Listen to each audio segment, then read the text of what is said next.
International worker day और labour day, ठीक है, इसके उपलक्ष्य में हाल ही में छत्तीसगढ़ सरकार ने जो एक ऐप लॉन्च किया है जिसका नाम है ई श्रम सारथी ऐप। अब ये जो ई श्रम साथी ऐप है, इसमें होगा क्या, आपको घर बैठे अब नौकरी मिलेगी, है ना, मतलब कि सारी ही डिटेल आपको मिल जाएगी इस पर्टिकुलर ऐप में। आगे चल करके हम देखते हैं कि ये इतना बड़ा इनिशिएटिव क्यों लिया गया, क्या कुछ इसके फायदे हैं, क्या कोई इसके साइड इफेक्ट भी, ईच एंड एवरीथिंग का हम बहुत डिटेल में डिस्कशन करेंगे। तो चलिए बिना समय गवाए हुए बढ़ते हैं सेशन की तरफ। जैसा कि आपको पता है लॉन्च और उद्देश्य, क्या उद्देश्य है, क्यों लॉन्च किया गया है इस ऐप को, ठीक है।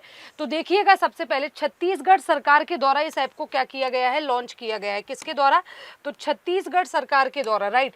तो यहाँ पर देख सकते हैं कि छत्तीसगढ़ सरकार के द्वारा ई श्रम साथी मोबाइल ऐप को लॉन्च किया गया, ठीक है। किसको लॉन्च किया गया, ई श्रम साथी मोबाइल ऐप को लॉन्च किसने किया, तो वहाँ के विष्णुदेव साय जो कि वहाँ के सीएम हैं, इनके द्वारा उसको लॉन्च किया गया है, ठीक है। विष्णुदेव साय जो कि वहाँ के सीएम है, उनके द्वारा इसको लॉन्च किया गया। उद्देश्य क्या है भाई, श्रमिकों को थोड़ा सा डिजिटली अवेयर करना है ना, इसके पीछे का उद्देश्य क्या है, तो जो भी श्रमिक है वहाँ के, उनको डिजिटली क्या करना, अवेयर करना, ठीक है, और डिजिटल प्लेटफॉर्म से जोड़ना कहीं ना कहीं। और घर बैठे इनको क्या मिलेगा, रोजगार मिलेगा। योजनाएं जो भी होंगी, जितनी भी योजनाएं, उन सारी योजनाओं को उस पर्टिकुलर ऐप पे डाला जाएगा, जहां से श्रमिक जो है वो डायरेक्ट फायदा उठा सकते हैं। हर एक योजना का हर एक इन्फॉर्मेशन उन्हें उस ऐप पर मिल जाएगी, ठीक है। और साथ ही सरकारी सुविधाएं भी उपलब्ध होंगी, राइट, बिल्कुल। जो भी सरकारी सुविधाएं होंगी, श्रमिक रिलेटेड जितनी भी सुविधाएं होंगी या और भी जो भी सरकारी सुविधाएं होंगी, उन सब के बारे में उन्हें वहां पे डायरेक्ट जानकारी मिल जाएगी, जिससे वो उन योजनाओं का लाभ उठा सकते हैं, ठीक है। आगे बात करें तो श्रमिकों का आर्थिक सशक्तिकरण होगा और सामाजिक सम्मान भी कहीं ना कहीं बढ़ेगा, बिल्कुल बढ़ेगा। आगे बढ़ते हैं। अब देखिए, ये बात विष्णुदेव साय जो कि वहां के सीएम है, उन्होंने खुद अपने ट्विटर हैंडल एक्स से ये बात कही है, जो कि पहले ट्विटर था, अब एक्स है। जब श्रमिक सशक्त होते हैं तभी विकास को सही गति और स्पष्टता दी जाती है ना।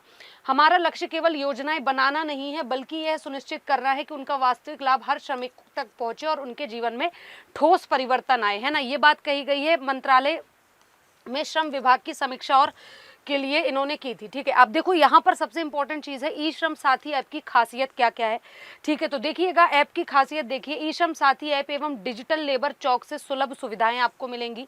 ई केवाईसी के माध्यम से पारदर्शी हितग्राही पहचान प्रणाली होगी, मतलब कि आपकी जो भी डिटेल होंगी वो बिल्कुल ट्रांसपेरेंट होगी, है ना। तो किसी तरह का धोखाधड़ी के कोई चांसेस नहीं है आपके साथ वहां पर। औद्योगिक इकाइयों का तकनीक आधारित औचक निरीक्षण किया जाएगा और श्रमिक सुरक्षा, सम्मान और सशक्तिकरण सर्वोच्च प्राथमिकता दी जाएगी। मेहनत का सम्मान, सुशासन की पहचान, यही इनकी टैगलाइन है इस बार की, ठीक है। आगे बात करें, डिजिटल लेबर चौक ऐप एक डिजिटल प्लेटफॉर्म के रूप में कार्य करेगा, ठीक है। अब इसमें क्या क्या फैसिलिटी मिलेंगी, अगर मैं बात करूं कि भाई अगर जिसके पास ये ऐप है तो उसमें क्या क्या फैसिलिटी दी जाएंगी, तो देखिएगा, घर बैठे रोजगार की जानकारी मिलेगी, कहाँ कहाँ पर रोजगार है आपको उसकी जानकारी मिल जाएगी। नया रजिस्ट्रेशन होगा और योजनाओं का विवरण बहुत डिटेल में दिया रहेगा, जिससे आपको ये पता चल जाएगा कि आप उस पर्टिकुलर योजना के लिए एलिजिबल हो या नहीं, और हो तो आप इसका फायदा उठा सकते हो, सारी चीजें। सरकारी सहायता का सीधा आवेदन आप दे सकते हो, है ना। मतलब गवर्नमेंट की कोई भी योजना है जिसका आपको फायदा उठाना है तो आप डायरेक्ट उसके लिए एप्लीकेशन में फॉर्म फिल कर सकते हो। तकनीकी निगरानी, औद्योगिक इकाइयों का डिजिटल टूल से माध्यम से और औचक निरीक्षण होगा ताकि पारदर्शिता बनी रहे, जैसा कि मैंने बताया। अब आगे बात करते हैं नई श्रम संहिताओं में क्या सुधार हुए हैं। तो देखिएगा, नई श्रम संहिता और सुधार लेबर रिफॉर्म्स हुआ था, जिसमें कि 4 नई श्रम संहिताएं थी। केंद्र सरकार की तर्ज पर छत्तीसगढ़ में भी प्रभावी क्रियान्वयन के निर्देश हुए, जिसमें सबसे पहले थी मजदूरी संहिता 2019, उसके बाद औद्योगिक संबंधित संहिता 2020, सामाजिक सुरक्षा संहिता 2020, फिर व्यावसायिक सुरक्षा, स्वास्थ्य एवं कार्य दशाएं संहिता 2020, ठीक है। इसके प्रभाव क्या क्या रहे, तो सुरक्षित श्रम मिलेगा लोगों को, सम्मानित श्रमिक रहेंगे और सशक्त भारत बनेगा, है ना। मजदूरों के अधिकारों की सुरक्षा और सशक्तिकरण की बात यहाँ पे हुई है। बात करते हैं यहाँ पर अब, और इसमें क्या कुछ इंपॉर्टेंट है कि ये जो छत्तीसगढ़ में श्रमिक आंकड़े अभी तक के क्या कहते हैं। छत्तीसगढ़ में जो श्रमिक आंकड़े हैं वो अभी तक क्या कहते हैं, तो देखिएगा, पंजीकृत श्रमिक 33,14,000 से अधिक हैं, भवन एवं अन्य सन्निर्माण के मंडल के तहत, है ना। बजट और शेष की बात करें तो कुल संग्रहित शेष जो है वो 2,808 करोड़ है। अब तक का खर्चा 2,558 करोड़ है। 2025-26 का जो संभावित शेष था वो 315 करोड़ था। और पंजीकरण जो है वो 60 श्रमिक वर्ग अधिसूचित है और 26 योजनाएं इसमें संचालित की जाएंगी। टेक्नोलॉजी पारदर्शिता की बात करें, ई केवाईसी रहेगा, जिससे कि अभी तक पूरा 55% ई केवाईसी पूरा हो चुका है, मतलब कि इलेक्ट्रॉनिक नो योर कस्टमर, जिसमें आपका आधार कार्ड लिंक होता है या पैन कार्ड को लिंक किया जाता है, तो यही होता है आपका ई केवाईसी। तो जो अभी तक 55% तक पूरा हो चुका है छत्तीसगढ़ में।